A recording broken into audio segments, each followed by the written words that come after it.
오늘 누가복음 6장 37절로 38절 말씀, 그리스도의 사랑과 용서라고 하는 제목으로 함께 은혜를 나누도록 하겠습니다.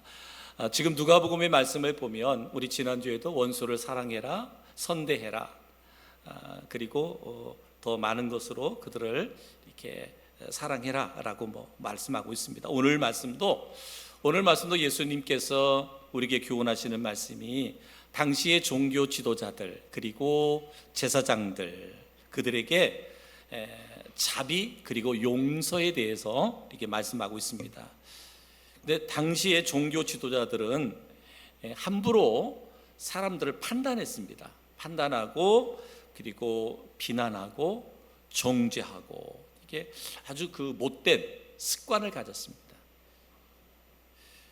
여러분, 어느 시대나 종교 지도자뿐만 아니라 지금 시대도 마찬가지입니다. 누군가를, 내가 가지고 있는 잣대를 가지고 누군가를 판단하는 것은 옳지 않습니다. 그래서 그 누군가를 비난하고 정죄하는 것은 옳은 사람의 태도와 자세가 아닙니다. 이것은 신앙을 떠나서도 마찬가지죠. 신앙을 떠나서도 내 자신의 어떤 기준이나 그 판단을 가지고 내 그 기준을 가지고서 누군가를 이렇게 판단해요. 사람을 판단하는 것, 그건 옳지 않습니다. 그래서 당시에 보면 그 종교적 사회적 지위를 이용해서 이렇게 판단하고 비판하고 정죄하면서 많은 사람들을 가르쳤어요. 그래서 예수님께서 바리새인들처럼, 서기관들처럼, 제사장들과 종교 지도자들처럼 상대방을 함부로 판단하고 비판하고 정죄하지 말고 도리어 용서해라. 그들의 부족함이나 허물이 보여지거든 그들을 용서해라 라고 말씀하고 있습니다. 그래서 오늘 이 말씀을 중심으로 해서 우리가 비판, 정죄, 무모함과 용서의 정신에 대해서 이렇게 말씀을 함께 나누도록 하겠습니다. 첫 번째로 뭐냐면 남을 비판하지 말라라고 말하고 있어요. 남을 비판하지 마라. 말씀드린 것처럼 예수님 당시에 서기관들과 바리새인들은 이 종교적 이유로 다른 사람들을 함부로 이렇게 판단했습니다. 자식 스스로 만들어 놓은 율법의 세부 사항에 조금이라도 저촉이 되면 그들을 가차없이 종교적인 범죄자로 만들었어요. 하나님께서 모세를 주신 율법이 있었고요, 그 율법에 또 다른 그 율법을 만들어 버렸거든요. 그래서 그 율법에 조금이라도 이렇게 벗어나면 그것을 가지고 가차없이 정죄했어요. 그 주님은 그것을 알고 있었거든요. 그래서 정죄하지 마라, 비판하지 마라 라고 말합니다. 남을 비판하지 말라고 하는 첫 번째 이유가 있습니다. 왜냐하면 본질적으로 인간에 대한 판단은 하나님만 하실 수 있어요. 저희들의 판단은 하나님만 하실 수 있어요. 하나님만.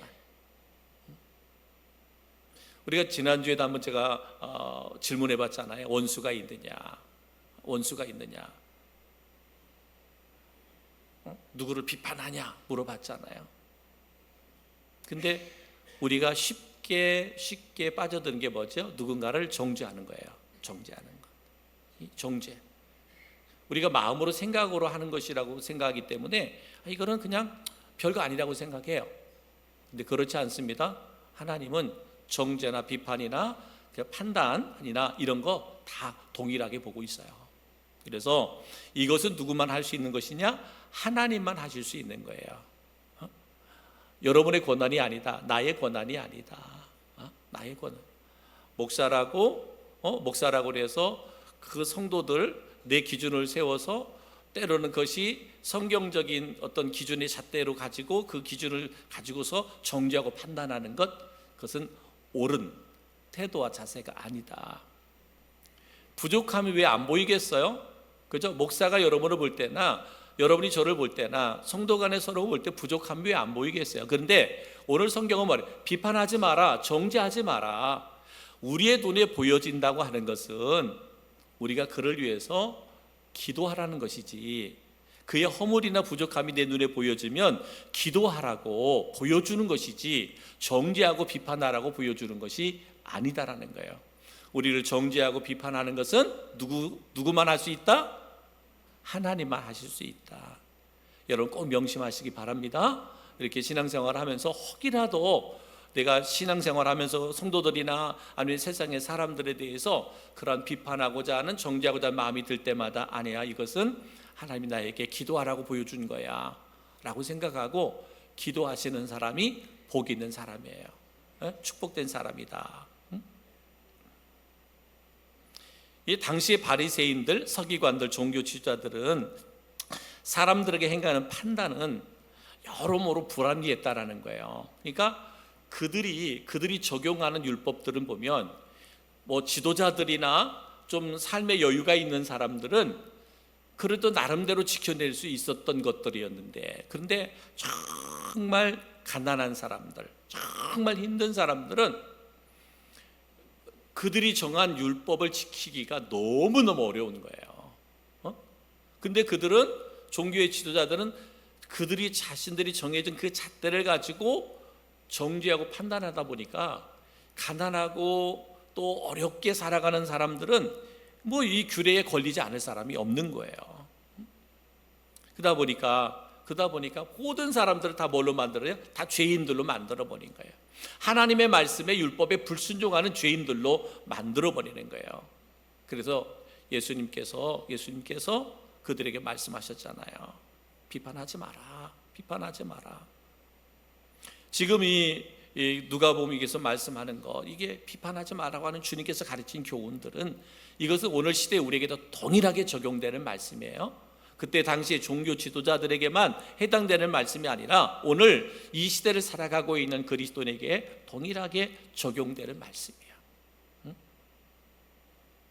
그래서 늘 말씀드리잖아요, 우리 성도들. 그래서 우리가 늘 말 한마디 하는 것도 교회 안에서 신앙생활하며 교제하는 건데, 말 한마디 한마디도 뭐예요? 정말 조심해서 해야 되고, 그죠? 이런 말씀을 늘 하다 보면 하는 말이 뭐예요? 여러분 교회 다니다가 실족한 사람들이 얼마나 많아요. 뭐예요? 이런 말 한마디, 때로는 교회 안에서 성도들이 건넨 말 한마디가 실족하게 하고 넘어지게 해서 아예 하나님으로부터 멀어져 가고 도리어 교회를 대적하는, 하나님을 대적하는 무리가 된 사람들이 얼마나 많은지 몰라요. 비판하지 마라 그랬어요. 두 번째는 뭐라 그랬느냐? 남을 정죄하지 마라. 남을 정죄하지 마라. 뭐 비슷한 말이긴 하지만 그렇습니다. 바리새인들은요, 판단하는 단계를 넘어서 자기들의 임의대로 다른 이들을 죄인이라고 단죄를 해버렸어요. 정죄했다라는 거예요. 비판하는 것 그 이상의 뭐예요? 이게 정죄입니다. 죄. 정죄해버려요. 단죄를 해버렸다는 거예요. 이게 얼마나 잘못되고 어그러진 것이냐. 여러분, 비판, 누군가를 정죄한다라고 하는 것은, 판단하는 것은 하나님 하실 수 있는 것인데, 이게 단죄, 정죄하는 것은 더더욱 그렇잖아요. 우리에게는 누구를 정죄하거나 단죄할 만한 권한을 우리에게 주시지 않았어요. 하나님께서 그리스도에게 주신 권한은 모든 사람들을 사랑할 권한만 주셨어. 모든 사람을 사랑하고 용서할 권한만 주셨지, 우리에게는 누군가를 정죄하고 판단하는 권한은 우리에게 주시지 않았어요. 그러니까 혹이라도 우리가 신앙생활하면서 누구를 정죄할 마음이 생길 때 들거든, 이것은 사탄이 준 마음이다. 이렇게 딱 정해버려요. 이거는 사탄이 주는 생각이다. 이 마귀가 주는 생각이다. 틀리지 않습니다. 혹이라도 생길 수 있어요. 왜 안 생기겠어요? 우리 아직도 인간의 몸을 입고 있는데. 왜 비판하고자 하는, 정죄하고자 하는 마음들이 왜 우리에게 안 들겠습니까? 우리가 인간인데, 인간의 몸을 입고 있는데. 그런데 그러한 마음을 여러분 누가 줘? 하나님이 주셨겠어요? 내 안에 거시는 성령께서 주셨겠어요? 성령이 상대방에 더 비판하거나 정죄하는 마음을 주셨을까? 절대로 하나님 그렇게 주시지 않아요. 그럼 그 마음을 누가 줘요? 마귀가 주는 거예요. 사탄이 주는 거예요. 그러니까 100% 우리가 신앙생활하면서나 가정에서 생활하거나 직장 사회생활할 때 누군가를 정죄하거나 판단하고 비판하고자 하는 마음이 생기면, 그리스도인 나에게 그런 마음이 생기면 이거는 사탄이 주는 마음이다. 그러니까 뭐야? 과감하게 그 자리에서 끊어내 버려야 돼. 생각이 들 때 끊어내 버려야 된다라고 말씀하고 있습니다. 그들이 이토록 결정적으로 단죄하는 이유가 있었어요. 이 바리새인들, 또 서기관들, 종교 지도자들, 그것은요 성경의 근거로 그들을 단죄하지 않았어요. 그들을 정죄하지 않았어요. 자신들의 편의에 의해서 편협되고 독선적인 것이었기 때문에 주님께서 그들을 경고하셨어요. 만약에 내가 가까이 있는 사람이, 정말 내가 소중하고 내가 사랑하는 사람이 거짓된 것에 빠져버렸어요. 이단에 빠졌거나 거짓된 교리에 빠졌어요. 그래서 이것은 성경적으로 볼 때 이건 아니야. 진리로 판단해 볼 때 이건 아니야. 그럴 때는 우리가 뭐예요? 그럴 때마저도 우리가 침묵하면 안 되죠. 그거는 또 그 침묵하는 것도 그건 또 사탄이 주는 마음이야. 내가 정말 사랑하는 사람이 어둠, 죄악된 것에 빠져서 방황하는데, 아이고 나는 저런 사람을 비판하면 안 돼, 저 사람을 정죄하면 안 돼, 우리 그러면 안 되죠. 그럴 때는 정확하게 이것이 하나님의 말씀에서 벗어난 것, 진리에서 벗어난 것이라면 우리는 기도할 뿐만 아니라 그것들에 대해서 바르게 이야기해 줄 수 있어야 돼요. 그러니까 이것은 정죄가 아닙니다. 바로 잡는 거죠. 그죠? 말씀으로.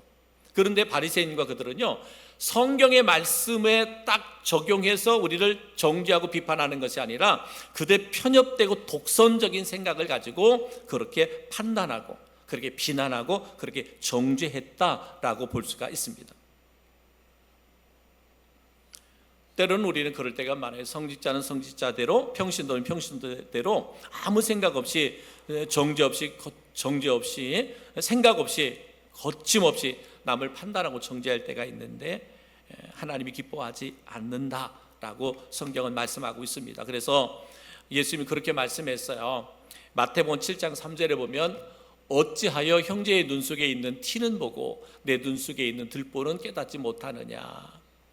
막 그 종교 지도자들이 그렇게 비판하고 판단하고 정죄하니까 뭐라고 말씀했느냐? 이 말씀을 주신 거예요. 어찌하여 형제의 눈 속에 있는 티는 보고 내 눈 속에 있는 들보는 깨닫지 못하느냐. 그래서 마태복음 7장 5절에 외식하는 자여 먼저 내 눈 속에서 들보를 빼어라.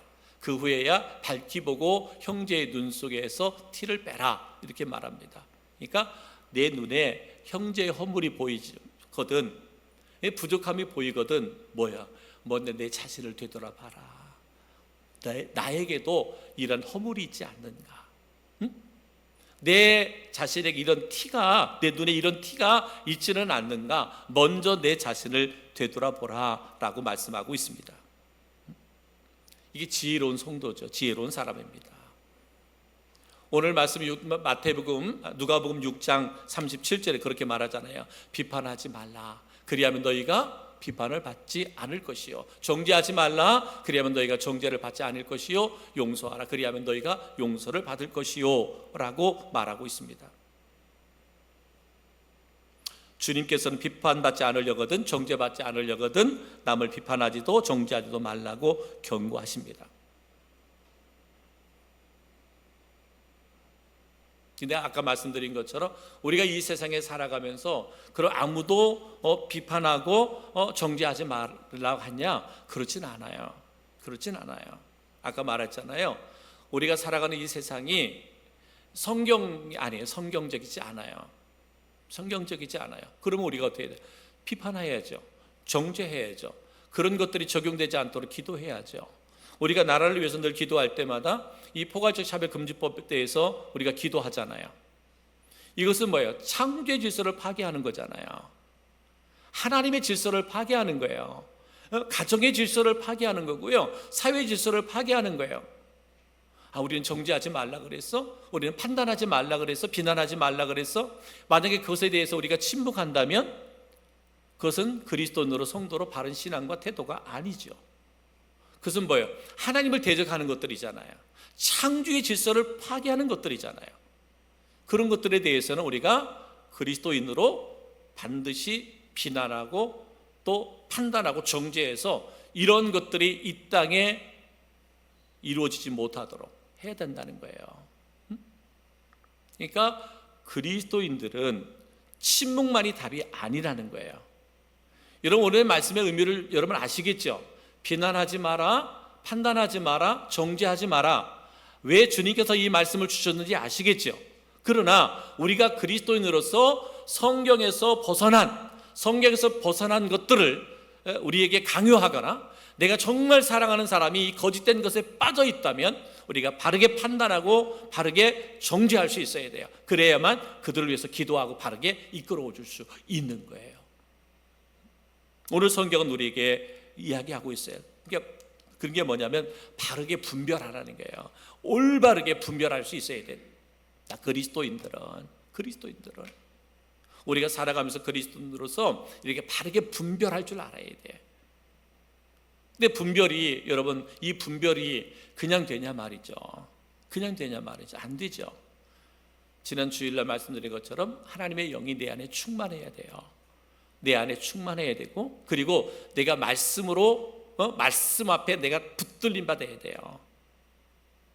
기준이 뭐예요? 말씀이잖아요. 우리가 만약에 판단한다면, 우리가 정죄한다면, 우리가 누군가를 비난할 수 있다면 그 비난의 기준은 말씀이어야 되잖아요. 근데 내가 말씀을 알지 못해요. 말씀으로 충만해 있지 못해요. 그럼 내가 무엇으로 정죄할 수 있으며 비난할 수 있으며 판단할 수 있겠어요? 성령으로 충만한 것뿐만 아니라 말씀으로 충만해 있어야 됩니다. 그러니까 우리는 뭐 해야 돼요? 기도해야 되는 거예요. 내가 비난하는 자가 되지 않도록, 정죄하는 자가 되지 않도록 내가 기도해야 됩니다. 혹 거짓된 것에 사로잡힌 자가 있다면 그를 위해서 우리가 정죄하고 때로는 판단해 줘야 되는데, 그러려면 뭐예요? 내가 정말 그를 위해서 기도해야 돼요. 여러분, 누군가를 권면할 때 그냥 막연히 찾아가 가지고 권면해서는 안 되잖아요. 그가 내가 전하는 권면하는 말이 내 말이 아니라 권면하는 사람 말입니다. 내가 내 말로 권면하면 안 돼요. 하나님이 주시는 말씀을 가지고 권면할 때 그들이 그 권면을 내 말로 받지 않고 하나님의 말씀으로 받을 수 있도록 우리가 뭐 해야 돼요? 기도해야 돼요.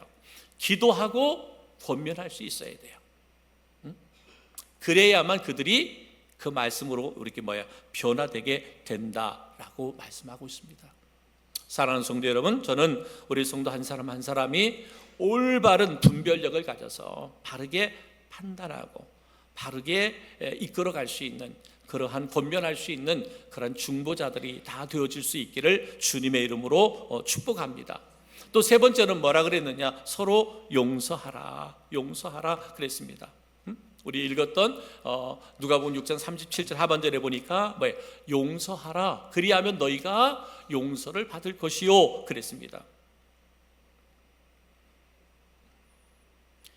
주님께서 지금 그 당시의 종교 지도자들에게 요구하는 것은 남을 향한 비판도 정죄도 아니고 서로 용서하는 마음으로 살아가라 라고 말하고 있습니다.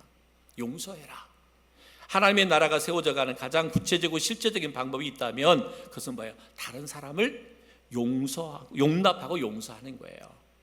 하나님의 나라가 이 땅에 세워지는 것은 용납과 용서가 있는 곳에 하나님의 나라가 세워지는 것이죠. 그러니까 저희 교회가, 우리 성도들은 그런 거예요. 구체적이고 실제적으로 하나님의 나라가 세워지려면 모든 이들을 용서할 수 있어야 되고 용납할 수 있어야 된다.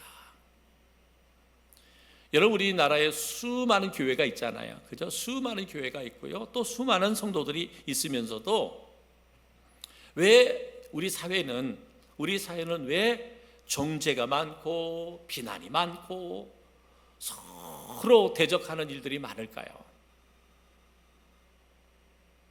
한국 교회가 이렇게 많은데, 또 한국의 그리스도인들이 그렇게 많은데도 왜, 쉽게 말하면 우리 사회는 변하지 않을까? 왜 우리 사회는 변하지 않을까? 기독교가 우리 한국에 들어와서 초창기 때는 기독교인들이 별로 되지 않았고 교회도 많지 않았지만 그들은 우리 사회에 선한 영향력을 끼쳤거든요. 어쩌면 그 영향력이 지금까지 왔다고 볼 수 있는데, 지금은 우리나라의 초창기하고는 비교할 수 없을 만큼 교회가 많잖아요. 뭐 큰 교회들도 많고 성도들도 많고. 그런데 왜 우리 사회는 더 이렇게 악한 세대가 되었을까? 서로 미워하고 정죄하고 판단하는 사회가 되었을까? 그것은 우리 교회의 책임이고 우리 성도들의 책임이에요. 모든 교회들의 책임이고 성도들의 책임이에요. 한국 교회가 여기서 벗어날 수가 없어요. 한국 성도들이 여기서 벗어날 수는 없어요. 그러니까 교회가 회복하는 회복의 운동이 일어나야 돼. 교회가, 한국 교회가 회복의 역사가 나타나야 돼요. 다시금 회복의 역사가. 그것이 누구부터? 나로부터. 우리 성도들 한 사람 한 사람으로부터 회복의 역사 일어나야 돼요. 또 치유가 일어나야 되고요. 그죠? 그래야 건강한 교회가 되고, 건강한 교회들이 세워져야 우리 사회가 변화되는 거예요. 여러분 한번 생각해 보세요. 지금 한국 교회가 지금 성도들이 얼마나 될까요? 뭐 통계적으로 보면 뭐 한때는 막 1200이라고도 하고 뭐 1000이라고도 하고, 뭐 요즘에 뭐 떨어져서 뭐 800이라고 하고 700이라고도 하고 뭐. 그런데 그래도 많아요. 한국 교회에 성도들이 많은 편이거든요. 그런데 안타깝게도 세상을 변화시키지 못하는 게 안타까운 현실이잖아요. 우리가 느끼고 있잖아요. 그죠? 우리가 살아가고 있는 우리 사회를 볼 때 우리 사회가 변하지 않고 서로 더 이렇게 분쟁하고 이런 것들을 볼 수 있잖아요. 그 책임을 이제는 그리스도인 나에게서, 우리 교회에서부터 찾아야 되겠다라고 하는 그런 생각을 갖습니다. 사랑하는 성도 여러분, 하나님께서 하나님의 나라를 세우고자 구체적인 방도로 이 땅에 세운 것이 뭐냐? 교회입니다. 하나님의 나라를, 이 땅에 하나님의 나라가 완성되도록 그 일을 이루기 위해서 세운 것이 뭐다? 교회다. 그러니까 모든 성도들은 무슨 일이 있어도 교회를 중심으로 하는 신앙생활을 해야 돼요. 교회가. 때로는 교회라고 해서 다 내 마음에 들지는 않을 수 있잖아요. 그래도 우리는 교회 중심의 신앙생활을 해야 돼요. 왜? 교회만이 이 시대를 변화시킬 수 있는 희망이에요. 교회가 무너지면 안 되죠.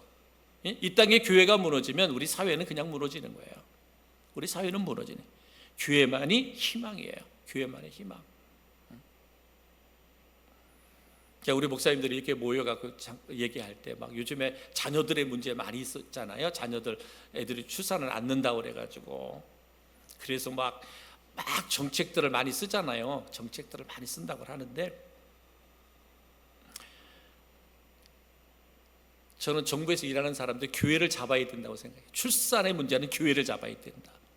교회, 한국 교회를 붙들어야 된다. 그래야만 한국 교회가 출산율에서 자유할 수 있다. 농담 같지만요, 그냥 하는 말 같지만요, 여러분 생각해 보세요. 교회 안에 우리 젊은 세대들이 결혼하고, 그리고 그 가정들이 여러분 자녀들 3명씩만 낳는다고 생각해 보세요. 교회 안에 청년들이 결혼하고 그 자녀들을 3명씩만 낳는다 그러면 사회가 달라지거든요. 그런 정책을 이 정부에 있는 사람들이 썼으면 좋겠는데, 그러면 그렇게 되면 교회의 어떤 그런 그 정책을 쓰려고 하다 보면 또 비난하는 사람들이 있겠죠. 여러분 그거 두려워할 게 아니라 그런 생각이 들어요. 왜 이 말씀을 드리냐? 여러분 우리 사회의 희망은 지금 교회밖에 없어요.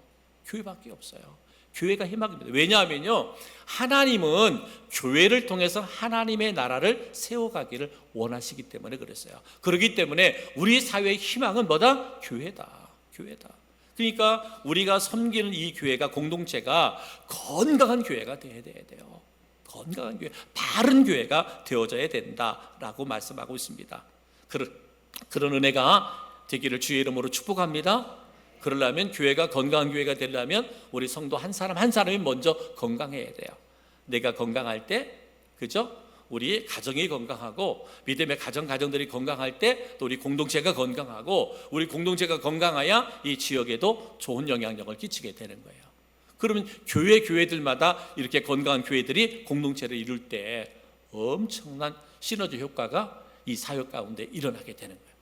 그래서 한국 교회가 다시 70년대, 80년대 막 그죠? 90년대 초에 막 그 부흥이 다시 한번 일어나는데, 그때의 부흥은 우리가 너무 가난하고 힘들다 보니까 그냥 교회가 너무나 기복적인 그런 막 신앙으로만 몰아갔던 부분들이 없지 않아 있습니다. 근데 이제 새로운 부흥은 성령에 의해서 정말 우리가 바른 하나님의 말씀 중심의 교회가 되어지고 말씀 중심의 성도들이 되어진다면 정말 이 땅은 놀라운 변화로 이어지리라고 저는 믿습니다. 또 우리에게 말씀하신 것이 뭐냐?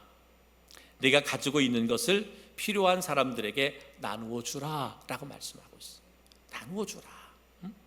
너 혼자 가지고 있지 말고 가능한 한 많은 사람들에게 나누어 주라 라고 말씀하고 있습니다. 누가복음 6장 38절에 주라 그리하면 너희에게 줄 것이니 곧 후이되어 누르고 흔들어 넘치도록 하여 너희에게 안겨주리라. 너희가 헤아리는 그 헤아림으로 너희도 헤아림을 도로 받을 것이니라 그랬습니다. 주님께서 우리에게 주라고 명령했습니다. 주라고 명령했는데 왜 주어야 되느냐? 왜 주어야 되느냐? 성경은 우리에게 분명히 말하고 있어요. 너희가 거저 받았으니까 거저 주라. 거저 받았으니 거저 주라. 우리가 남에게 주어야 한다는 것은 하나님으로부터 거저 받았기 때문에 그렇다. 마태복음 10장 8절에 보면 이렇게 말씀했어요. 병든 자를 고치시며 죽은 자를 살리며 또 나병 환자를 깨끗하게 하며 귀신을 쫓아내되 너희가 거저 받았으니 거저 주라 라고 말합니다. 이 제자들을 파송하면서 주신 말씀이에요. 너희가 뭐예요? 하나님께 주님께 거저 받았단 말이에요. 그러니까 네가 이 사회에 나가서 밖에 나가서 네가 베풀고 거저 주는 자가 되라 라고 이렇게 명령합니다. 여러분 기억하십시오. 주는 것은 내 것 주는 거 아니거든요. 하나님께 거저 받은 것이기 때문에 뭐예요? 모든 것 여러분 우리는 청지기라고 이야기하잖아요. 청지기 그렇습니다. 내게 있는 모든 것은 하나님께서 우리에게 뭐로 줬느냐? 관리자로 주셨어요. 그러니까 우리에게는 관리권만 있어요. 관리권. 그러니까 우리에게 주신 재능도 내게 관리권만 있는 거예요. 내 육체도 내게 관리권만 있는 거예요. 내게 주신 물질도 관리권만 내게 있는 거예요. 소유권은 누구예요? 하나님의 것이에요. 하나님의 것. 여러분 내 것 갖고 하려니까 힘든 거예요. 그죠? 내 것. 그러니까 내 것 갖고 하려니까 뭐예요? 내가 좀 이렇게 마음이 상하면 나 안 해. 그러는 거예요. 나 못해. 이러는 거예요. 다시 말씀드립니다. 모든 것 거저 받았어요. 누구에게? 하나님께 거저 받았어요. 그러니까 소유권은 누구다? 하나님께 있다. 나는 관리권만 가지고 있어요. 그러니까 내가 잘 관리할 수 있는 책임이 누구에게? 나에게 있는 거예요. 그래서 거저 받았으니까 거저 줘라. 그러면서 말씀합니다. 주는 것이 더 복되다. 응? 그렇잖아요. 주는 사람이 복 있는 거예요. 받는 사람보다. 받는 기쁨도 좋죠. 그저 누군가가 나에게 선을 베풀면 그거 얼마나 기분 좋아요. 근데 그때보다 더 좋은 건 줄 때입니다. 줄 때. 주는 것이 더 복되다. 응? 사도행전 20장 35절에 이렇게 말씀했습니다. 주 예수께서 친히 말씀하신 바 주는 것이 받는 것보다 복이 있다라고 말씀하고 있습니다. 왜 주는 것이 더 복이 있느냐? 여러분 하나님의 뜻이 이루어질 때 내가 가지고 있는 것들을 드렸을 때 그 드려짐이 하나님의 뜻이 이루어지는데 귀하게 쓰임받는다는 거예요. 이러니 얼마나 복 있는 사람이에요. 하나님께 내게 관리권으로 줬는데 그 관리권을 잘 활용해서 하나님의 뜻이 이루어지는데 내가 쓰여진단 말이에요. 근데 그것뿐만 아니잖아요. 주님께서 뭐라고 말씀했어요? 또한 후이되어 누르고 흔들어 넘치도록 하여 너에게 안겨주리라. 하나님께 거저받은 것 가지고 하나님을 위해서 드렸더니, 주님의 뜻을 이루는 일에 기꺼이 내 자신을 드렸더니, 쉽게 말하면 관리를 잘 하였더니 하나님께서 후이되어 누르고 흔들어 넘치도록 하여 너에게 안겨주겠다라고 말씀했어요. 사랑하는 성도 여러분, 더 많이 베풀고 더 많이 나눌 수 있는 우리 성도들 되기를 주님의 이름으로 축복합니다. 베풀 때 오늘 뭐라고 말했느냐? 겸손한 마음으로 주라라고 말해요. 겸손한 마음으로. 왜냐하면 여러분, 내 것을 준다고 생각하면 적선하듯이, 그죠? 너 내 거 받고도 고마워하지도 않네? 이런 마음을 가질 수 있거든요. 근데 겸손한 마음으로 주라 그랬는데, 왜냐하면 내 것 주는 거 아니니까. 누구 거죠? 하나님의 것. 하나님의 것을 나를 통해서 흘러가게 하는 것이에요. 그러니까 겸손할 수밖에 없는 거잖아요. 그렇기 때문에 내가 베풀 때 누군가가 그것을 받으면서 열등의식을 갖게 하면 안 되는 거예요. 아, 나는 베푸는 사람이야, 나는 나누는 사람이야. 근데 받는 사람이 열등의식을 갖게 하면 안 된다는 거예요. 겸손하게. 내 자랑이 되어서도 안 된다. 또 항상 베풀고 섬기고 나눌 때는 기쁘고 즐거운 마음으로 주어야 된다. 그래야만 하나님께 영광이 되고 하나님의 뜻이 이루어진다라고 말합니다. 또한 지난주도 말씀드렸지만, 우리가 베풀 때 나눌 때는요, 뭐예요? 받을 생각을 하지 마라. 받을 생각하지 마라. 받을 생각을 하지 마라. 누군가를 도와주었다면 도와주는 것으로 끝나야지. 근데 내가 도와줬는데 나중에 보니까 나를 서운하게 했어요. 근데 그러면 뭐예요? 내가 옛날에 너 이렇게 도와줬는데 어떻게 그럴 수 있어? 그러면 내가 도와줬던 것이 다 의미가 없어요. 그냥 내가 도와준 거예요. 하나님의 것을 내가 내 생생낸 거예요. 그러지 말라는 거죠. 그래서 마태복음 25장 40절에 보면 이렇게 말씀했어요. 임금이 대답하여 이르시되 내가 진실로 너희에게 이르노니 너희가 여기 내 형제 중에 지극히 작은 자 하나에게 한 것이 곧 나에게 한 것이니라 하시고 그랬어요. 천국에 상이 많아요. 상이 많아요. 하나님, 난 주님을 위해서 그렇게 한 일이 없는, 이 땅에 한 것이 없는데 왜 이렇게 상이 많습니까? 라고 말할 때, 네가 이 땅에서 지극히 작은 자 하나. 그러니까 뭐예요? 지극히 작은 자에게 행했다는 얘기는 뭐냐면, 네가 베풀어도 그 사람을 통해서 네가 뭔가 되돌려 받을 것이 없는 사람을 말하는 거예요. 그러니까 지극히 작은 자 하나에게 행한 것이 곧 나에게 행한 것이다. 그러니까 우리가 이 땅에서 수고함이 하나님의 것을 가지고 거저 받은 것 가지고 우리가 기쁨으로 드렸을 때 그것이 하나님의 나라의 뭐예요? 상급이 된다는 거예요. 이 말은 아까 말씀드린 것처럼 뭐예요? 후이되어 누르고 흔들어 넘치도록 하여 너에게 안겨주리라. 이 말은 마태복음 25장에서 말하는 천국의 상이 큰 거예요. 그러니까 어떤 사람은 그랬어요. 내가 막 하늘에 가면 하나님의 상이 클 줄 알았어요. 그때 아무것도 없어요. 그때 하신 말씀이 뭐예요? 네가 이 땅에서 지극히 작은 자 하나에게 행하지 않았다는 거죠. 내가 저 사람에게 무언가 베풀면 반드시 저 사람을 통해서 무엇인가 내게 되돌아올 것이 있을 거다. 그런 사람에게는 네가 아낌없이 베풀었지만 지극히 작은 자, 저에게 베풀었을 때는 내게 아무런 이득이 돌아올 게 없어. 그런 사람에게 네가 외면했잖아. 이게 뭐예요? 너는 그렇게 많은 것을 해서 하나님의 나라 가면 상이 클 줄 알았는데 하나님의 나라에 가보니까, 하나님 앞에 서보니까 상이 없더라. 사랑하는 성도 여러분, 비판과 정죄하지 않고 용서해라. 나눠주기를 힘써라. 이 땅에 하나님의 나라가 세워지는 축복이 저는 우리 성도들 한 사람 한 사람을 통해서 있어지기를 주의 이름으로 축원합니다. 저희 교회가 비판하거나 정죄하지 않고 도리어 용서하는 공동체가 되고 더 베풀고 나누고 섬기는 공동체가 될 때, 이 땅에 하나님의 나라가 세워질 때 하나님 우리를 기억하신다.